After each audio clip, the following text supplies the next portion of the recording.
Subcommittee be permitted to sit with the subcommittee at today's hearing and ask questions. Without objection, so ordered. As a reminder, please keep your microphones muted unless speaking. Should I hear any inadvertent background noise, I will request that the members please mute their microphones. And to insert a document into the record, please have your staff email it to documentsti@mail.house.gov. I will proceed with my opening statement. Good morning and welcome to today's Coast Guard and Maritime Transportation Subcommittee hearing on achieving mission balance, positioning the Coast Guard for the future. Today we will hear directly from the Coast Guard Deputy Commandant for Operations, Vice Admiral Scott Bushman, who will enlighten us on the Coast Guard's 11 missions sets and its remarkable talent for preserving under diverse conditions with limited resources to achieve mission objectives.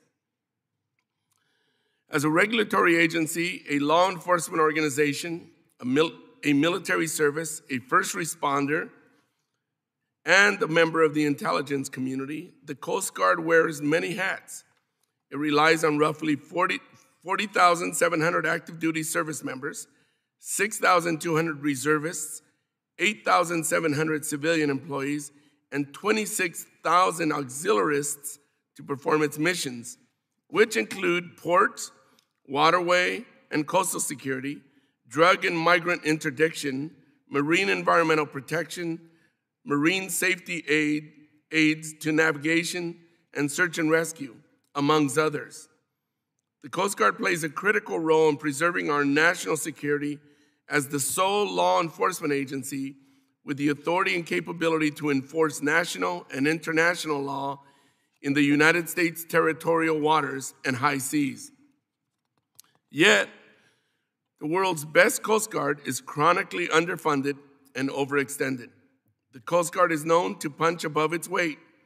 Talk to any coastie, and he or she will proudly boast, we do a lot with very little.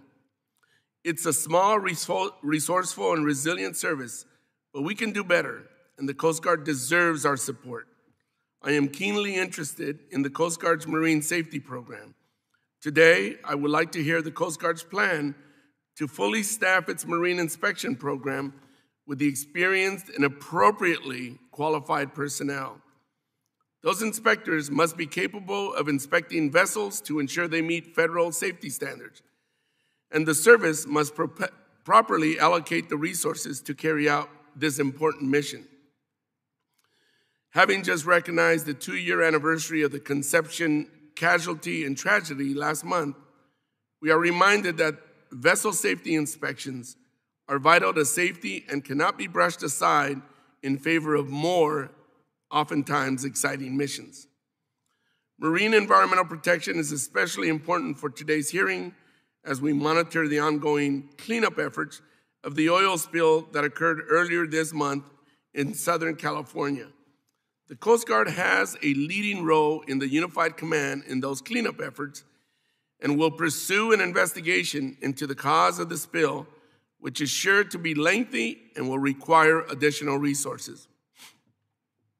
I also look forward to learning more about the resources the Coast Guard applies to its drug and migrant interdiction operations. Last year, the Coast Guard prevented 318,340 pounds of cocaine and 70,371 pounds of marijuana from making its way onto the streets of our country. Successful interdiction in these areas require a multifaceted, multi-layered approach, capitalizing on its interagency partnerships like those with the JIATF South and leveraging over 25 bilateral agreements. The Coast Guard is uniquely postured in its law enforcement authorities to conduct a counter-narcotics mission and stem the flow of human smuggling and trafficking. However, in my conversations with members of the Coast Guard, I was disappointed to learn of the problems facing the men and women defending our nation, incurring sacrifice after sacrifice to upset the plans of drug trafficking organizations and transnational criminal organizations, and rescue victims from capsized boats. Many Coast Guard members return home at the end of the workday to military housing containing asbestos and lead-based paint. We have to wait weeks. They have to wait weeks or even months to receive specialty medical care, have a hard time finding quality, affordable child care, or face limited job opportunities for their spouses. Today, I'd be interested to learn more about the Coast Guard's plans to support its most valuable resource of all, its people, because without them, mission success is not achievable. Lastly, I'd like to turn to an important issue. Recently, news emerged of a disturbing incident that happened to a U.S. Merchant Marine Academy cadet. This cadet was sexually assaulted on board a vessel during her sea year experience in 2019. It is my understanding that the Coast Guard investigative service is conducting an investigation. Hearing of the cadet's story broke my heart and the heart of many. As the chair of this subcommittee, member of the House Armed Services, and appointed to the U.S. Merchant Marine Academy Board of Visitors, I've come to learn the terrible culture within the maritime community where women are not safe in learning and work environments. I am appalled that I was not notified of this investigation or of these circumstances at the Academy. In fact, despite my appointment in April, the superintendent nor anyone at the Academy has engaged my office. This must change. I raise this issue today to highlight the Coast Guard's important role as law enforcement upon the high seas. I also expect the Coast Guard set an example for industry to work within its own ranks and within the maritime industry to ensure women feel safe and stop this culture. We have a lot to cover today, so let's get after it. I look forward to our witnesses' testimony and discovering more about how the Coast Guard balances so many competing priorities to preserve our great nation. I also don't want to suggest that the Coast Guard did not make me aware of the incident I just mentioned. The Commandant, who I was with a week ago, mentioned this to me as it was hitting the news. So I don't want to include him in the lack of information that I received from the Academy. With that, I now call on Ranking Member of the Subcommittee, Mr. Gibbs, for an opening statement. Thank you, Chair Carvajal, and thank you to our witness for being here today. The Coast Guard has three strategic priorities: maritime safety, security, and stewardship. It also has duties and missions laid out in at least 2 sections of law and performance goals under a separate statute. I look forward to hearing from Vice Admiral Bushman how all these missions and duties are balanced against one another when making decisions about allocating time and resources. The committee has long been concerned that the functions related to the maritime transportation system carried out by the Coast Guard shall not be starved to feed the service's maritime security functions. The service has recently increased national defense activities. This heightens those concerns, especially at a time when current port congestion and supply chain disruptions show how important the Coast Guard's maritime transportation system role is in the U.S. economy. An example of the Coast Guard's important maritime transportation work is the Credentialing of Mariners. Subcommittee members have recently been contacted by U.S. maritime unions concerned about credentialing delays. I expect the Vice Admiral will have answers about those delays and let us know what is needed to get the program back on track. I also look forward to hearing how the Coast Guard intends to complete its very long delayed manpower planning analysis and subsequent manpower requirements. The structural portions of the Coast Guard modernization has been in place since 2010, more than a decade, but only 13% of the manpower planning analysis that were to build out the modernization workforce have been completed. Only 2% of the manpower requirements that derive from those analyses have been implemented. How much longer before the Coast Guard's workforce catches up with its structure? Finally, in 2016, GAO made 3 recommendations on tracking mission performance, which the Department of Homeland Security concurred with. To date, none have been implemented. According to the GAO, the Coast Guard needs to better, one, document risk assessments that support its annual assessment allocation decisions. Two, develop a process to prioritize manpower requirements analysis to units that are most critical for achieving mission needs, and better incorporate field unit input. I'd like to know when these recommendations will be implemented. I thank you, Chairman Carbajal, for holding this hearing. I yield back. Thank you, Mr. Gibbs. I would now like to welcome the witness. We have Vice Admiral Scott Bushman, Commandant of the United States Coast Guard, Assistant Commandant of the Vice Commandant of the United States, Vice Admiral Scott Bushman, Deputy Commandant of the United States Coast Guard, Operations. Thank you for being here today, and I look forward to your testimony. Without objection, our witness' full statement will be included in the record. Since your written testimony has been made a part of the record, the subcommittee requests that you limit your oral testimony to 5 minutes. Admiral Bushman, you may proceed.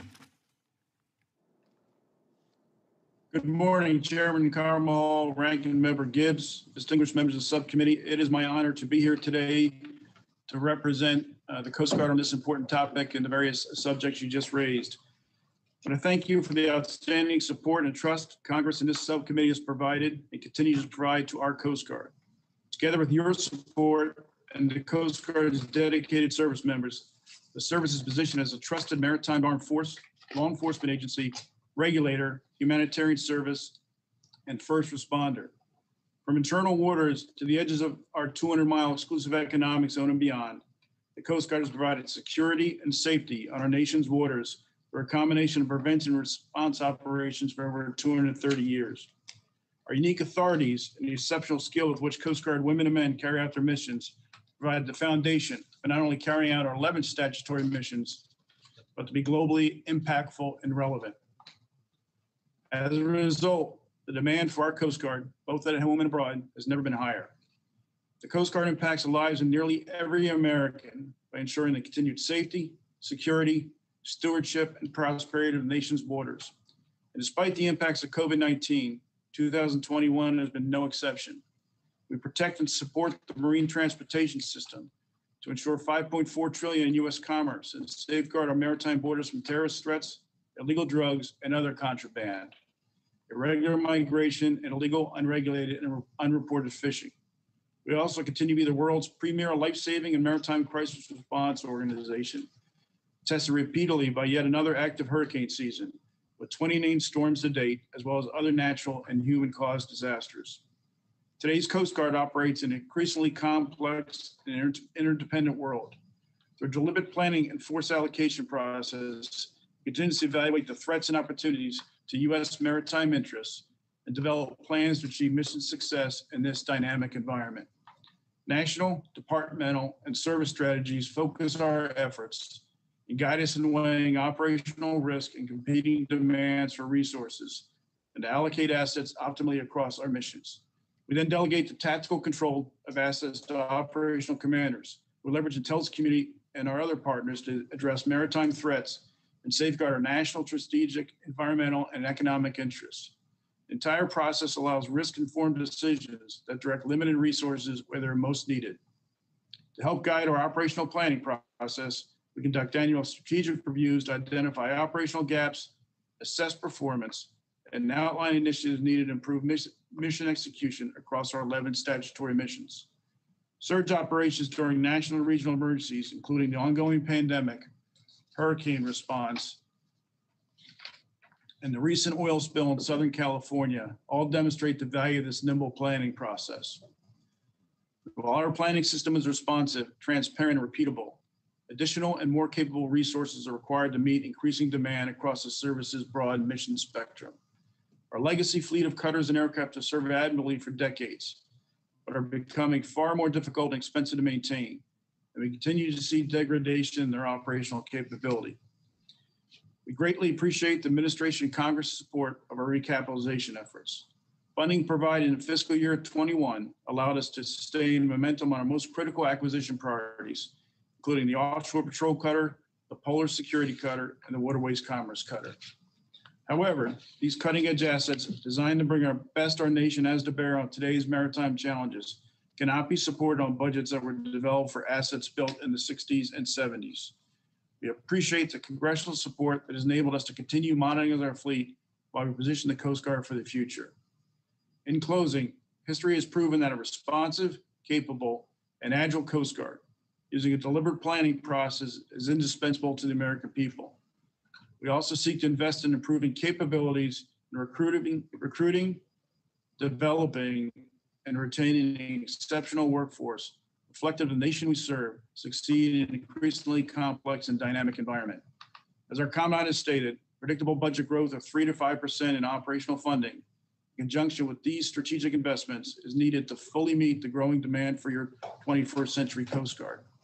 The true value of the Coast Guard to the nation is not in its ability to perform any single mission, but in its versatile, highly adaptive, multi-mission character. The interrelated nature of the Coast Guard's mission and our culture of ingenuity provides a service with the ability to rapidly shift from one mission to another as national priorities demand. On behalf of the women and men of the Coast Guard, thank you again for your support, the opportunity to testify for you today. I look forward to your questions. Thank you, Admiral Bushman. We will now move on to member questions. Each member will be recognized for 5 minutes, and I will start by recognizing myself. Vice Admiral Bushman, this past week, I got a chance to visit some Coast Guard sectors and see the service's most important resource, its people. The men and women who serve in the Coast Guard are remarkable and make do with so little. I had a chance to meet and chat with many of them. As chairman, I want them to know I am their biggest advocate. What resources does the Coast Guard need to help their service members outside the mission, such as healthcare, childcare, and housing?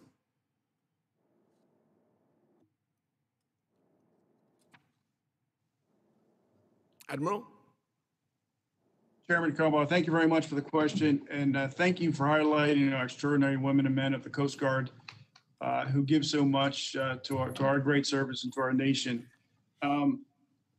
Sir, I will tell you that your Commandant talks about his priorities being readiness, and that really impacts our people. It really gets at the heart of our people. While we're focused on recapitalization, I can tell you that Coast Guard leadership team, certainly our Commandant, is focused on support to our people. There are a number of things in our budget request that directly related to support to our people, some of which you highlighted in our opening statement, getting after things like childcare, medical care, housing, and there are a number of things in our budget, and as well as our unfunded priorities list. And I'd also tell you, sir, that our Commandant talks about the need for 3 to 5% operations budget growth, and we address some of these issues that I just mentioned. Certainly, a large shore facilities backlog, a backlog on our IT infrastructure to give folks the tools they need to do their jobs. And those are kind of things that are highlighted in our budget, as well as our unfunded priorities list request, and really getting after them. And then that kind of sustained 3 to 5% budget growth is really what would support this great workforce of the U.S. Coast Guard. But thank you for your support, and all the members of the committee for really being laser focused on our workforce. Thank you. As the Coast Guard is bringing new cutters online, it's important that an updated fleet mix analysis be completed to ensure proper staffing and investments be done to outfit and maintain these assets. The last fleet mix analysis was conducted in 2011. Let me say that again, just in case we missed it. 2011. When can we expect an update, and how can the Coast Guard effectively procure and allocate assets without having done an analysis? Yes, Mr. Chairman. No, there's a congressional report required. We had 90 days to do a report. We're late on that report. We strive to be on time with our reports. I can tell you that report is drafted. It's in final clearance here within the Coast Guard. I expect it to be within the administration in the very near future, and us to be able to deliver that report by the end of the fall here. And I will tell you that we're trying to be responsive as possible. We did get an additional request from the committee for some amplifying information to be included in the report. So it took a little bit longer than expected in order to be as responsive as possible, but expect that to be up there by the end of the fall. Thank you. Moving on, as you may know, marine safety is a big concern of mine. From fiscal year 2013 to fiscal year 2019, the Coast Guard requested 0 additional billets for inspectors in the Marine Safety Program. This is despite internal Coast Guard reports stating that approximately 400 additional billets are needed. Why has the Coast Guard not requested any additional billets? And currently, the Marine Safety Program uses 1.5% of all Coast Guard personnel billets. How can the Coast Guard claim it is fulfilling its marine safety mission when it's so severely understaffed? Sir, again, thank you for the question. I'll tell you, sir, we are focused in on this. And I think this is part of our readiness challenges that we're really trying to get after. And maybe to explain to our commitment to this mission, in 2018, our Commandant, shortly after we became the Commandant, published a Maritime Commerce strategic outlook, kind of a 10-year outlook, recognizing the critical importance of our marine transportation system to our nation, to our economy. Certainly $5 trillion plus is tied to our economy. This strategy kind of gets out looking at facilitating lawful trade and commerce, looks at modernizing our aids and navigation and marine information, looks at transforming our capacity and partnerships. And this, within the past year, as part of implementing that strategy, I, along with my mission support counterpart, published a Prevention Readiness Initiative that really gets after the workforce that you talked about. And talks about building the capacity of our workforce, risk management, and talks about knowledge management and partnerships. We're really trying to get after that. The 21 and 22 budget requests do have some additional marine inspectors and other parts of our prevention workforce, and including cyber, this very, very critical part of our workforce. I think unfortunately, sequestration, we got put us a little bit in arrears there. We're trying to play catch up. We're trying to get after this. And I think when our Commandant talks about his, laser focus on addressing Coast Guard readiness needs, this falls right within that. This is the readiness of our, as you pointed out, Mr. Chairman, is absolutely critical part of our workforce that does such important work. And then a few other things with that. We're not just looking at the numbers of people, we're looking at the tools in their hand. We've revamped our training process through a rigorous multi-year analysis to really get after, lifelong learning for them as the technology in the industry is changing so quickly, and also gets after, putting tools in their hands, mobile applications while they're out in the field to do the job to make them more efficient. So a lot of different pieces to it, but I will tell you, thank you so much for your support and interest in this very, very important part of our workforce. Thank you. We will now move on to Ranking Member Representative Gibbs. Thank you, Chairman. Thank you, Vice Admiral, for your testimony. Also, I want to concur that my appreciation for all the great work the Coast Guard does and their service members. And they have many missions, and some come in the national spotlight here and there, drug interdiction, hurricane relief, support, rescue, and all that. And especially after 9/11, a great deal of attention was paid to our maritime safety, maritime security, and there was significant growth in the Coast Guard's ports, waterways, and coastal security program. And this committee has tracked that and attempted to assure that increased maritime safety security didn't mean decreased maritime safety. And now that it appears the United States is taking a more active role in the Pacific, specifically the Coast Guard, due to concerns about China in international relations, there's going to be more pressure on the Coast Guard and more resources. Admiral, is the Coast Guard continuing to ensure that sufficient resources are being made available for maritime safety programs? And also, as the Coast Guard expands its operations in the Pacific in conjunction with the Department of Defense, is the service working to ensure the Department of Defense helps offset the additional costs the services supporting of Department of Defense operations.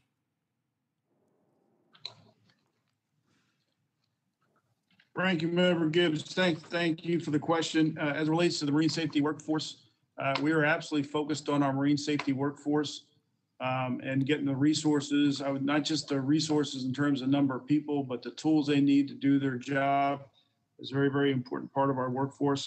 There are funds requested in our provided in the 21 budget and also in our 22 budget to further enhance that. Your second question on DoD funding. I will tell you that there's a couple different aspects to this. One aspect is that defense readiness is a Coast Guard mission, one of our 11 statutory missions. So it is appropriate that a portion of this is funded within our Coast Guard and DHS top line. There's other parts of our budget that are kind of scored against Function 050, the defense funding. There's some that has historically been funded, has not been updated in a few years. And then also last year, the overseas contingency operations funding were also brought into our base budget. So we add those two up, it's a little more than $500 million. It's scored against Function 50. And then there's some other specific things that the Coast Guard does. For example, we have 2 maritime force protection units that are on each coast to protect Navy's ballistic submarines, and that's a direct reimbursement from DoD to the Coast Guard. Thank you. In 2016, the General Accounting Office made 3 recommendations to improve the allocation of assets and determine workforce requirements. The document, how risk assessments are made to inform annual assessment allocations, development systematic processes and prioritize manpower requirements, and better incorporate field unit input asset allocation decisions. The Department of Homeland Security has agreed to these recommendations, but they have not yet been implemented. Does the Coast Guard intend for the GAO's 2016 recommendations to improve allocation of the assets and better determine of workforce requirements? And if so, when do you think that will happen? And thanks for the question there, Ranking Member Gibbs. I'll tell you, I think we're proud of our kind of force allocation process, but we're always looking for ways to do better. So when the GAO and external voice comes in and takes a look at it and gives us some constructive feedback, we welcome that feedback. A number of those recommendations have already been incorporated, have already been implemented. And one of the audits that talked about allocating resources, the GAO came back to us and didn't 100% agree with how we implemented this. So we're going back and taking a look at it. I think you also asked about the workforce assessments. We have a couple things in work to address those. That one of them is a manual that's drafted in clearance and hopefully will be done in the near future, and a few more that are in progress, and I think will be completed in fiscal year 2022, sir. Okay, thank you. I also understand there's been issues in the inland waterway cutters in recent weeks. The industry has informed us that there's 5 cutters the Coast Guard has. Only 1 is operational on the lower Mississippi. What's the Coast Guard doing to address that issue?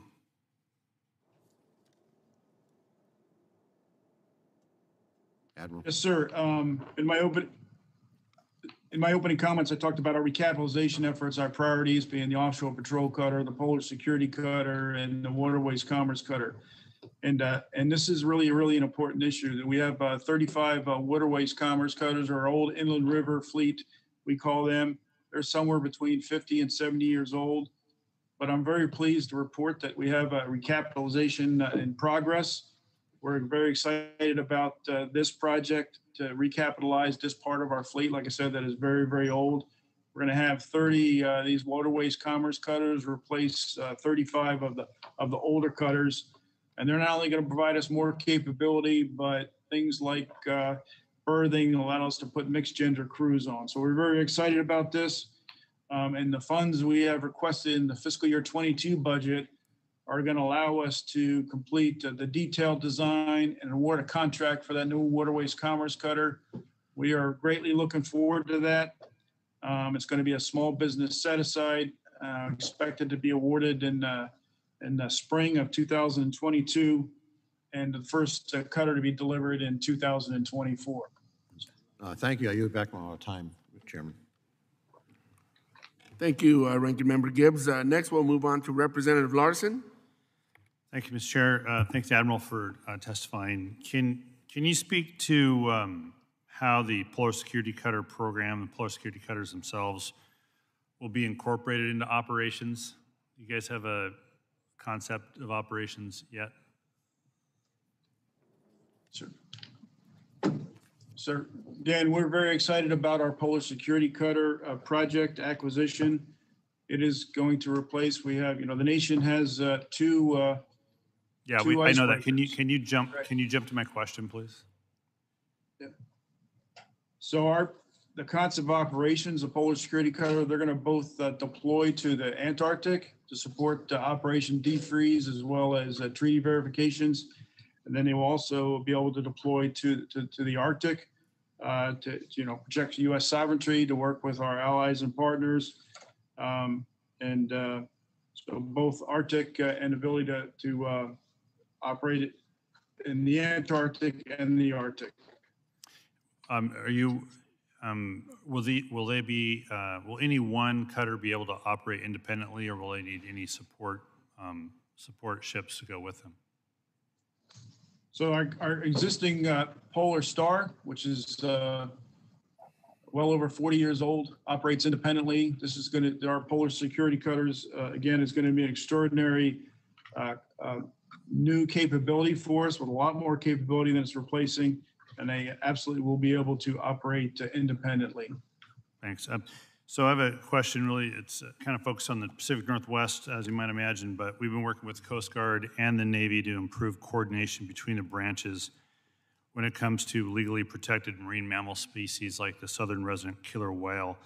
To date, what actions has the Coast Guard taken in terms of coordination with the Navy in the Puget Sound and Salish Sea to protect marine mammals? There's a couple things we are doing, not just with the Navy. We have a vessel traffic system, as you know, sir, up there in Puget Sound that receives whale sightings and disseminates them out to the public.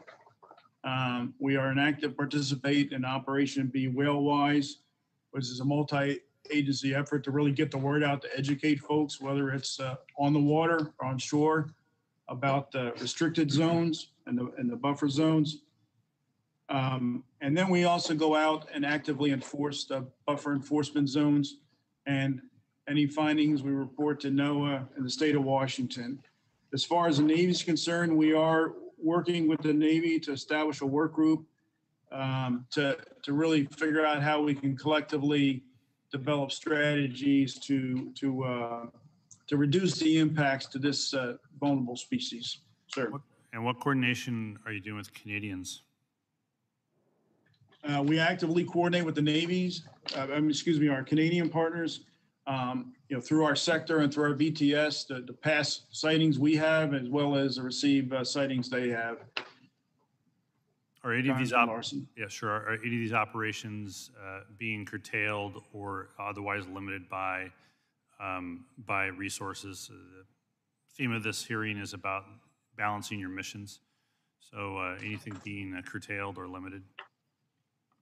Not that I'm aware of, sir. I will check and verify that and certainly get back to you as quickly as possible. So. Yeah, thanks. So the Coast Guard plans, recent plans include expansion of the USCG base Seattle. Can you help us understand how those expansion plans will fit into enhancing operations in the region? We're very excited about our plans for Seattle. Is that we have our Polar Star and Healy State home ported out of there. Our first 3 Polar Security Cutters will be in Seattle. So we're very much focused on getting the right, I would say, footprint for our folks in Seattle in terms of it's an area where our folks like to be. It's a hub. It is a hub for the Coast Guard. Will continue to be a hub for the Coast Guard, and then making sure we have the right support for our folks there in terms of facilities, whether they're medical facilities, whether they're child care facilities, whether they're the right peers for the assets we're going to put there, because it is a very important hub for the Coast Guard and will continue to be a very important hub for the Coast Guard going forward. That's great. Thank you. And I'll out of time, but I'll follow up with you on offshore patrol cutters as well in the future. Thank you. Yield back. Yes, sir.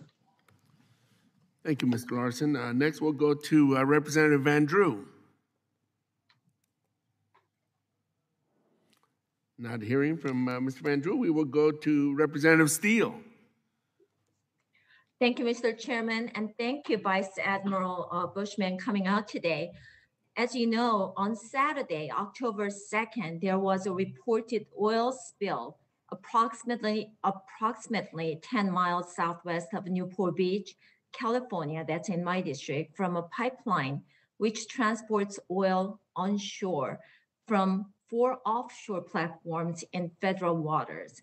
The cause has not yet been identified, although the administration stated in a briefing on October 8th to 2021 that there is a high likelihood that the spill was caused by an anchor striking and dragging the pipeline.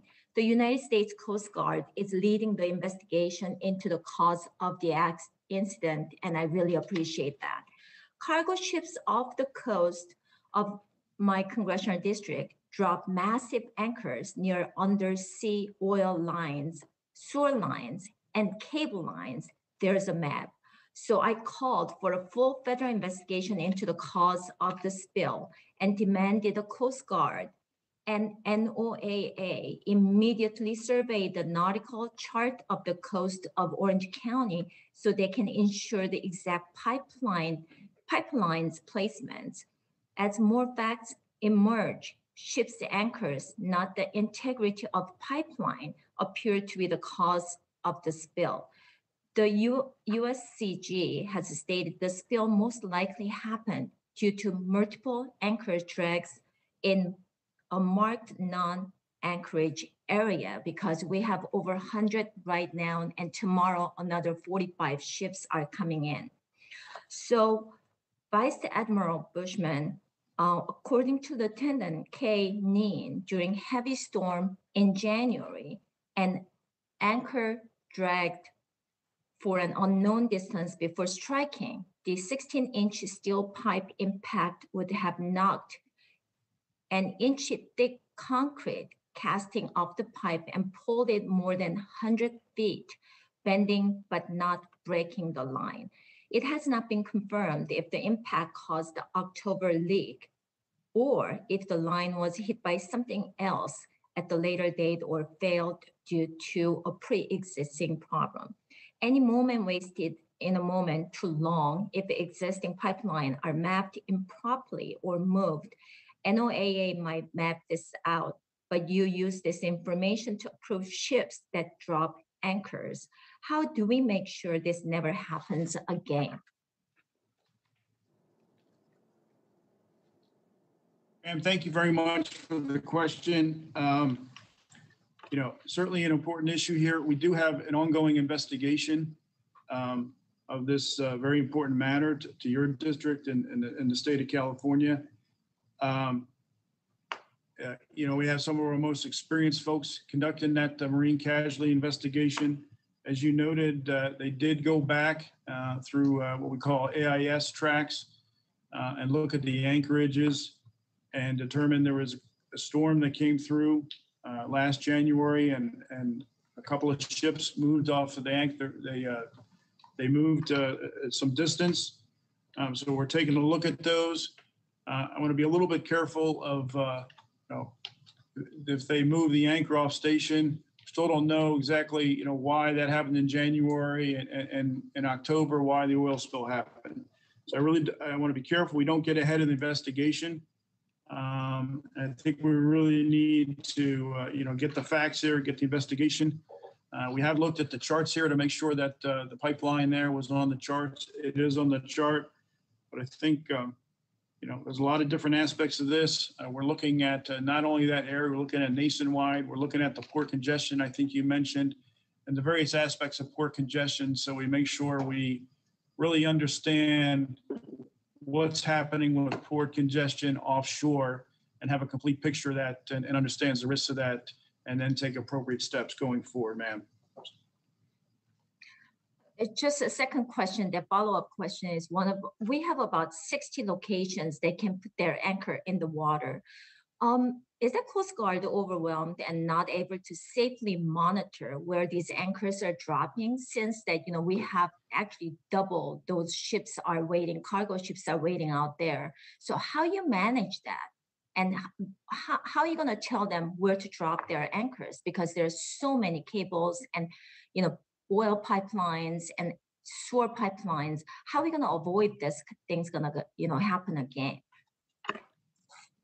Yes, ma'am. So, what we have is, when it comes to approved anchorages, we have district commanders. In this case, out in California, it's in Alameda, California, our 11th district. The district commander has regulatory authority and ability to approve rules for approved anchorages. And then a sector commander, in this case in LA Long Beach, as they start determining where they're going to put anchorage sites, they'll work with the local harbor safety committee. They'll work with all the many different stakeholders, the industry, the state and locals, the various users of the waterway, the commercial users, the recreational users, fishing vessel and other stakeholders, to determine where those appropriate anchorage sites are. And that's how we go about doing that. I will tell you, I was asked earlier about our marine safety workforce. We're also focused in on some of our readiness challenges is our workforce that works in waterways management, and making sure we have the appropriate number of folks that are working in waterways management, that they have the right tools and the right training and the tools to do their job. Because as you pointed out, these are very, very important issues here, and we're focused on getting them right. Thank you very much. My time is up, so I'm gonna, I have more questions, so I'm gonna ask inviting to Vice Admiral, and thank you very much for your answers. Representative Steele, we're gonna have a second round in a while, so you could ask further questions then. Thank you. Thank you. Next, we'll move on to Representative Auchincloss. Thank you, thank you, Chair, and Vice Admiral for appearing before the subcommittee today. I've been working closely with the Port of New Bedford to help the South Coast region of Massachusetts become a hub of the blue economy and a leader in commercial fishing, maritime research, cargo port commerce, and offshore wind production. For example, Vineyard Wind is constructing the nation's first industrial-scale offshore wind project at the New Bedford Marine Commerce Terminal. This project will create at least 500 union jobs and enough green energy to power more than 400,000 Massachusetts homes and businesses, all while amplifying the critical role of the Port of New Bedford. My first question to you, Vice Admiral, has to do with the Port of New Bedford. As the highest grossing commercial fishing port in the United States and an economic value totaled at almost $10 billion, the port supports more than $230 million in shipping diverse bulk commodities and break bulk cargo. The Coast Guard is charged with securing these waters in all U.S. ports that comprise the MTS. And New Bedford has expressed their need for a vessel management system that will address the increasingly complex navigation plans with more offshore wind vessels. Do your manpower requirements analyses account for the workforce needed to develop those plans? So this is a vessel management system, sir? Yes, and it's to help the Port of New Bedford address navigation plans as offshore wind is incorporated off their coast. Let me talk a little bit about our role in offshore energy. The Coast Guard, we are responsible for ensuring the safety of navigation on all waterways. So therefore, as it comes to offshore energy, we're the lead agency for, as we look, as these wind farms get put out there, how we balance the competing interests in order to, maintain safe navigation, maintain efficient navigation. And there's a number of different things we are doing. It also doesn't just impact safe navigation, impacts our operations. We need the ability to, if we have wind farms out there, we need to be able to operate. Our helicopters, be able to conduct search and rescue, our boats be able to get in and out of these wind farms. So a number of different things we're doing, we've issued marine planning guidance to our Coast Guard forces that are evaluating these offshore projects. We're currently reviewing 9 different construction plans. And then we're working with BOEM, the Bureau of Oceans and Energy Management, and looking at where you have offshore wind farms, where you have the right fair, looking at the historical sailing routes and codifying them through a rulemaking process. So those some of the things we're doing to look at the offshore energy piece, sir. Are you, as you're doing the requirements analyses, which I know are a major vein of effort for you right now, are you looking at what kind of manpower requirements you have for a workforce necessary for offshore wind and navigation plans regarding offshore wind in particular? As we work through our requirements, we obviously are looking at, what are the increasing demands on what we call our waterways management workforce. It's a very critical part of our workforce, not only in the numbers of people we need, sir, but I also say that, the skills they need, the training they need, and some of what they're working with is not just offshore energy. We're seeing commercial space in parts of the country that has impacts in the maritime environment. And we're looking at the numbers of people we need, and we're looking at the skills they need and the training they need and the tools they need to do the work we expect them to do. And what you described is really an already complex maritime environment that's becoming increasingly more complex. And Vice Admiral, do you consult with the cities themselves that are the hosts to these ports? I mean, for example, New Bedford has a vocational technical high school maritime technology certificate program. There's the National Offshore Wind Institute, which will be partly centered in New Bedford. These are programs that are creating a new generation of young people with the technical skills to work safely in the offshore wind environment and in the maritime environment more broadly. Sir, we consult with a whole bunch of people. I'm not familiar with those specific organizations, but I'll tell you, I will take that question back and get back to you for the record on that specific organization. But we certainly consult with many different people in the offshore energy business. Vice Admiral, no need to respond specifically to those 2 organizations. I would appreciate if our office could work with you if necessary, though, on vessel management and as offshore wind takes off. Thank you, Representative Auchincloss. Vice Admiral, go ahead and answer that real quick. Oh, sorry, Chairman. No need for him to answer. Okay. I'll yield my time. Thank you. We will now move on to Representative Van Drew. Thank you. Good morning, Vice Admiral Bushman, and thank you for appearing before the House Subcommittee on the Coast Guard and Maritime Transportation to discuss the United States needs to ensure that our Coast Guard is prepared for the challenges of the 21st century. The U.S. Coast Guard is expanding operations across the country and across the world, whether executing freedom of navigation operations in the South China Sea or conducting search and rescue operations off the coast. The Coast Guard has a lot to do and plans on doing even more, as you well know, in the coming decades. We can build all the cutters in the world, but we need personnel to operate these vessels. Most of the personnel come through the training center, Cape May, located in my district. 80% of the Coast Guard's total workforce is absorbed through the training center, Cape May. The facility's existing barracks were constructed in the 1960s and, as you know, are in serious need of modernization for multiple reasons. I was pleased to work with Admiral Schultz to get phase 1 of the training center Cape May recapitalization project listed as the Coast Guard's #1 shore infrastructure budget priority for this year. Congress will be appropriating $65 million to enable phase 1 of this 4-phase project. The barracks recapitalization will increase the training center's capacity by 1,000 additional service members a year. This investment ensures that the Coast Guard will have the workforce it needs to accomplish its mission at home and Admiral also abroad. The project will modernize classrooms with digital infrastructure and create far greater opportunities for women in the Coast Guard, which is one of our missions. When the training center was last upgraded, the appropriation cycle lapsed and now the facility is short of entire barracks. We cannot allow this to happen again. It is imperative that the current project not fall short. The Congress is funding phase 1 in fiscal year 2022.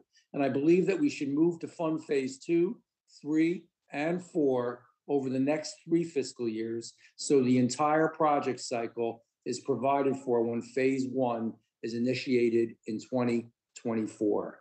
This project is too important for us to take half measures. So I have 2 questions, and I'd ask you to speak on both. How will the Coast Guard's personnel needs evolve? How will they change over the next 50 years? And what role will the recapitalization of the training center, Cape May, play in meeting these needs? Thank you very much, Admiral.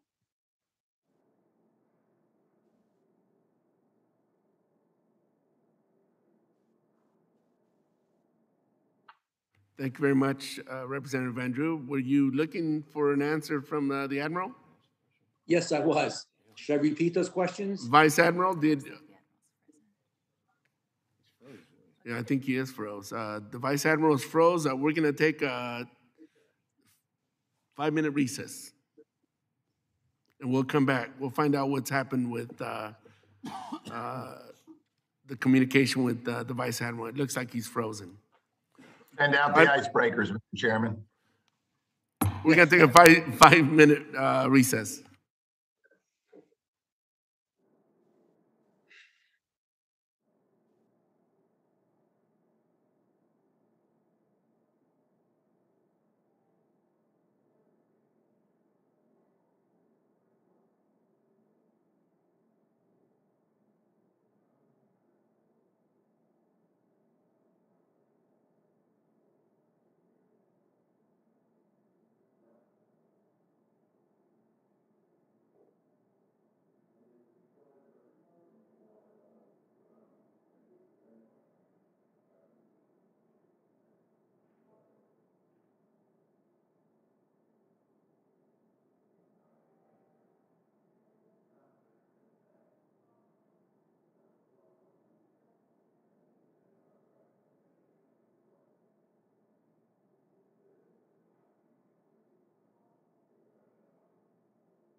Sound check?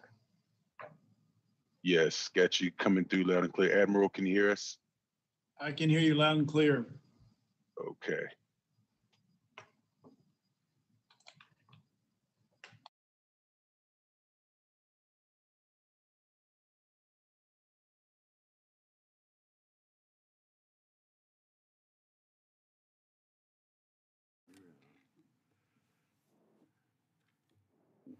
We'll reconvene. Vice Admiral, did you get those questions or did you freeze out before you could understand the questions being asked? We can't. Are you there, Mr.? Can you hear me, Mr. Chairman? Yes. Were you able to get Mr. Chairman. Van Drew's questions? I did hear the questions. I started to answer them. So let me start all over. And certainly agree with everything you said, Congressman, about the importance of Cape May. You mentioned 80% of our Coast Guard our folks wearing the uniform go through Cape May. It is absolutely our enlisted center of excellence. It's absolutely critical to our Coast Guard operation, our Coast Guard success. We're excited about this first phase, $65 million for the first phase of the barracks. I think there's another $10 million in unfunded priorities list for future planning for future phases. Couldn't be more excited about it. Absolutely critical to our success in operations. I think you also asked about people and looking forward, kind of people needs. And as I mentioned earlier, our Commandant, our Master Chief Peters of Coast Guard, they're laser focused on supporting our workforce. Our most important resource. And as you look at needs going forward there, you start thinking about what the needs are of the workforce. The things that come to mind are childcare, medical support, particularly for an organization like the Coast Guard that has a lot of small units dispersed. Certainly we have a large shore facilities backlog, and we hear that from our folks about the status of their shore facilities, and we're starting to get into that shore facilities backlog, continue to make progress on that. And I'd also say IT, give them the tools to be able to do their job from an IT perspective. But also, it's much broader than that. It's mobile tools. So they're out doing inspection or boarding. They have tools that they can actually do the work in a mobile app like you should have in the 21st century. And those are the types of things I think supporting this great workforce of ours going forward that come to mind. Thank you very much, Admiral. Next, we will go to the distinguished representative from Maryland, Mr. Anthony Brown. Thank you, Mr. Chairman, and I want to thank the Admiral for you and your leadership, your service to our country. I can't tell you how much of an honor it is for me to be able to serve both on this subcommittee on Coast Guard and Maritime Transportation, as well as on the House Armed Services Committee. It gives me an opportunity to work with my colleagues in Congress to make sure that all of our services have the resources they need so that our service members can do their job, do it well, do it successfully, and return home safely to their families. So I want to thank the chairman for holding this hearing and sort of following up a little bit on one of the questions asked by the ranking member. Last year, I did secure in the NDAA the requirement that the GAO study and report on the Coast Guard Defense Readiness Resource Allocation, and the GAO released the report last month. The report addressed, among other things, the DoD's reimbursement to the Coast Guard for specific activities related to the Defense Readiness Mission. While I support the Coast Guard's Defense Readiness Mission, I do have concerns that the Coast Guard is being asked to support the DoD in ways that are outside of the scope and or that are just simply stretching the already thin resources available to the Coast Guard. Admiral, the GAO found that between fiscal years 2011 and 2020, the DoD reimbursed the Coast Guard a little under $850 million. The report also showed that during that same period, the Coast Guard appropriations for defense-related activities declined by 9%. The report also indicated that the Coast Guard's position on the reimbursement policy is that it's not intended to replace or cover the cost of the Coast Guard's commitments to DoD. So in your view, how does the reimbursement policy enable the Coast Guard to carry out its defense-related, or I should say defense readiness mission? And can you explain where the line is drawn between what is considered a reimbursable action and what is the Coast Guard fulfilling its statutory defense readiness mission? Sir. So as I mentioned earlier, defense readiness is one of our 11 missions. So there is an appropriate level of defense that should get funded within our Coast Guard, within our DHS budget. There's a number of different things where we do get money either from DOD or scored against DOD or scored against Function 50 money. That's both the Function 50 money that's in there as the overseas contingency operations that fund a whole bunch of things, including like we deploy a port security unit to support Department of Defense. Admiral, if you could where do you draw, what is the difference between a reimbursable action and the Coast Guard fulfilling a statutory defense readiness mission? Just, if you can give me an example or two.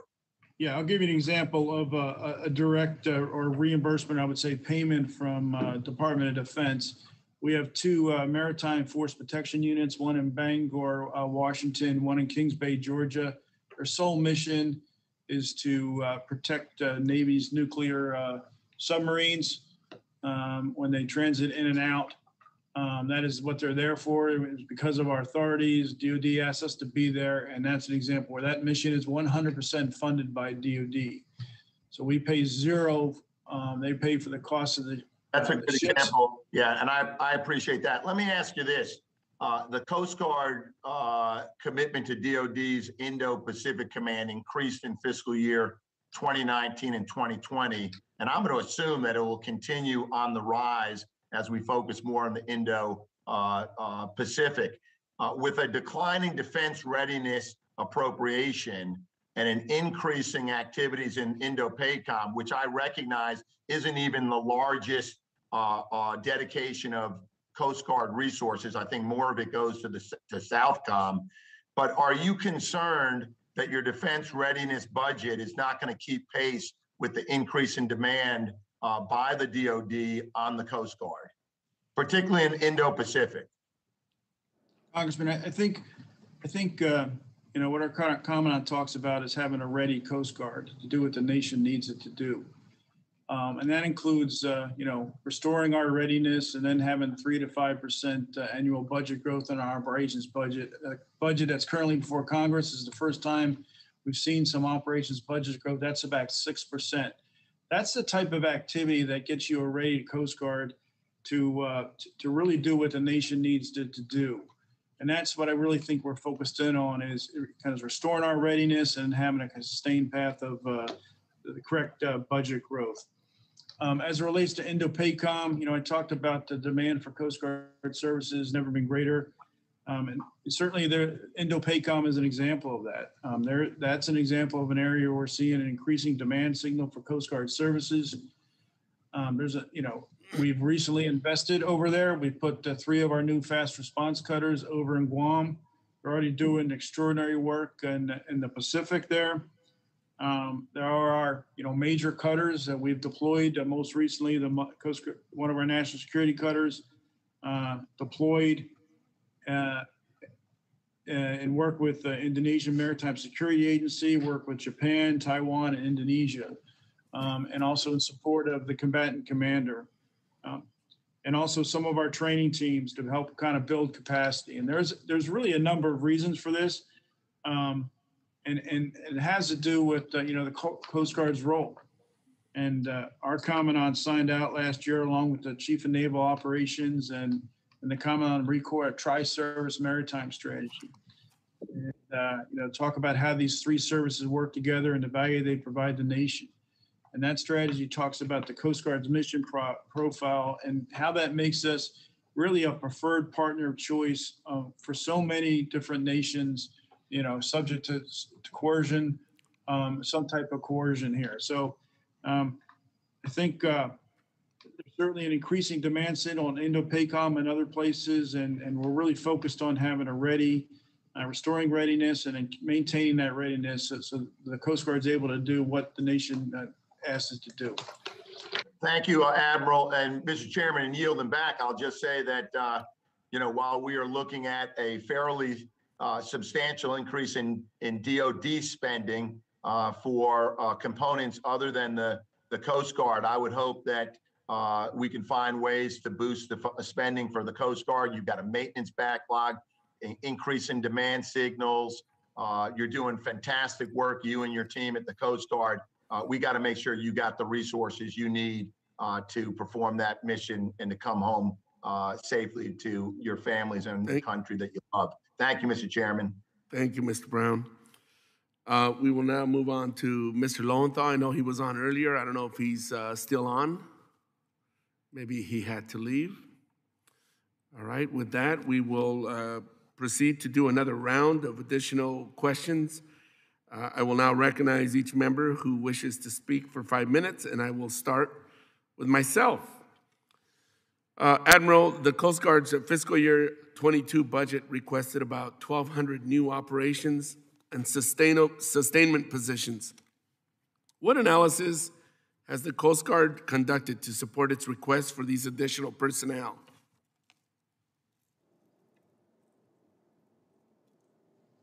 Chairman, thank you for the question. I think, we're in, thanks to the support of the administration and Congress, we're in the midst of our, largest recapitalization of our fleet since World War II. So many of those positions, as we're bringing these new assets online, they're really to operate those new assets, those great ships we're going to be getting here through this great recapitalization effort. I'd say there's some other things in there as well. So we talked about some of the marine safety concerns of the committee here and how we're trying to address those and requesting some more marine inspectors, some more folks that work in the marine safety field. And we're also increasing our cyber capability as we see continued cyber. So it's a number of different things that constitute those 1,200 people, sir.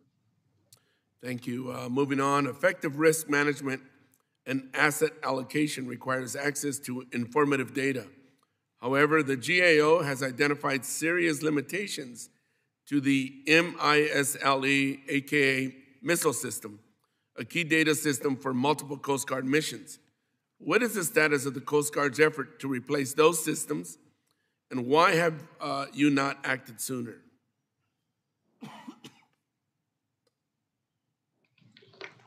Mr. Chairman, MISLE, we call it missile. It's it's a repository of information we do for many of our cases, whether in inspections, law enforcement, search and rescue. We're looking at what the missile needs to be of the future. It's a system that we really are starting to get after, looking at what the missile looks like in the future. We're also looking at taking pieces of missile and breaking it down in applications so they can use it in a mobile fashion. So the folks in the field, they're out there boarding a vessel, maybe it's a commercial vessel, and right now they have to drive back to their office and maybe several hours to enter data in a computer. We're trying to give mobile apps to folks so they can be a much more efficient. So those are the kind of things we're looking at. I think you asked why we're not getting after this earlier. This really is one of those we talked about the importance to restore Coast Guard readiness and sustain budget growth. This is one of those things that, really falls in that category, to having the resources to be able to fund these really, really important things for us to do our jobs as job enablers. So thanks for the question, Mr. Chairman. Admiral, earlier you mentioned sequestration. Could you provide more details on how this is impacting the service? And could you detail if this impacts strategic planning long-term? And you touched on the shortcomings of that effort regarding the missile program, but what else could you touch on? I think it really gets down, sir, to our readiness concerns. Sequestration had an impact of things we weren't able to fund, things we had to scale back a little bit. Whether it's maintenance, whether it's training shortfalls, and those types of things. So, and that's what we're really trying to get after now. And we really can't thank the committee enough. Your support, Mr. Chairman, for really addressing Coast Guard readiness concerns, the various things we talked about, and that's how we're really trying to get after them. Thank you, Admiral. Next, I will proceed with to Ranking Member Gibbs. Thank you, Chairman Carvajal. Admiral, in your testimony, you discussed the polar operations at length and the Coast Guard's vessels to conduct missions in the Arctic and in Antarctica. And you mentioned about the services to uphold the sovereign rights, advance our security interests, promote environmental stewardship, and support economic prosperity in the Arctic. And we have our two major vessels, the Healy and the Polar Star. Do they provide, would you say they provide the most visible representation of U.S. sovereignty in the Arctic Ocean and waters surrounding the Antarctica? That's just, I guess, a simple yes. Right. Ranking Member Gibbs, that's an absolute yes. Okay. Also, in your testimony, you state that the service remains committed to providing year-round surface coverage in the Bering Sea. It was reported, the Seattle Times reported that there's a 12-week deployment this year of the Polar Star, was the first winter deployment of any U.S. Coast Guard vessel since 1982. That's like 40 years ago. If not, was that year-round surface coverage was that an incorrect? And if that is the case, was that correct reporting? When is the next winter deployment of the Bering Sea by a U.S. Coast Guard surface vessel in a winter deployment? Ranking Member Gibbs, so as it relates to Alaska, it's certainly a unique operating environment, huge territory, tyranny of weather as well. We have a major cutter in the Bering Sea at all times, a minimum of 1.0 presence in the Bering Sea. That's a commitment we have made there. In addition to that, our Coast Guard cutter Healy, you just talked about, operates up there part of the year, sometimes doing science and support of science missions. This year, the Polar Security Cutter normally would deploy down to Antarctica to support the breakout of the McMurdo Research Station there and do some other things.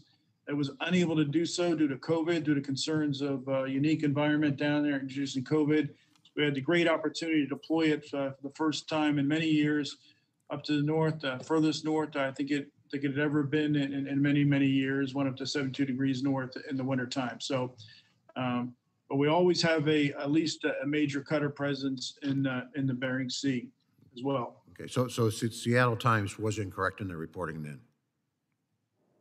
Sir, I'm not familiar with that reporting, but I can certainly look into that article and get back to you, sir. Okay, thank you. Also, we talk about domestic ice-breaking policy, prioritizing maritime deliveries of food and fuel over industrial supplies as a number one prioritization of Tier 1 waterway commerce might be appropriate in the northeastern states of the Great Lakes.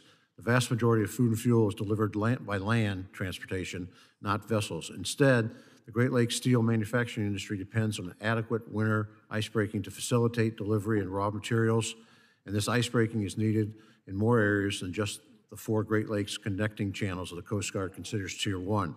In light of the creation of the office that took the construction of the new Great Lakes icebreaker, we will revisit the Coast Guard's domestic icebreaking policy with respect to the Great Lakes so that it more appropriately considers the maritime commerce needs of this important area. Ranking Member Gibbs, so let me just talk about domestic icebreaking mission. We have a number of domestic icebreakers, most of the 140 foot. They're on the Great Lakes. A few of them are in the Northeast. Then we have some smaller 65-foot cutters. We're very much focused on that mission and keeping the shipping lanes open in the winter.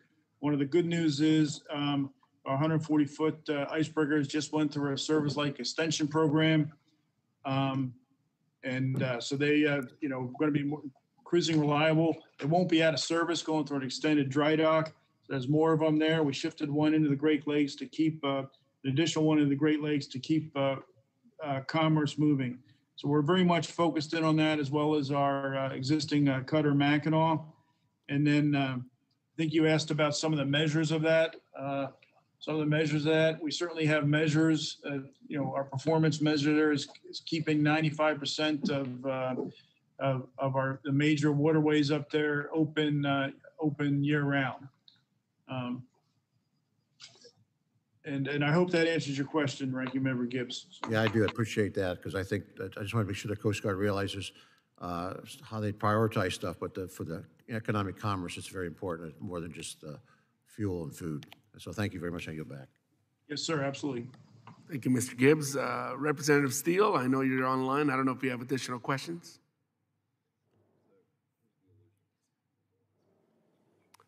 Not hearing any. I will move forward to close our hearing. This concludes our hearing for today. I would like to thank the witness for your testimony. I ask unanimous consent that the record of today's hearing remain open until such time as our witness has provided answers to any questions that may be submitted to them in writing. I also ask unanimous consent that the record remain open for 15 days for additional comments and information submitted by members or the witness to be included in the record of today's hearing. Without objection, so ordered, the subcommittee stands adjourned.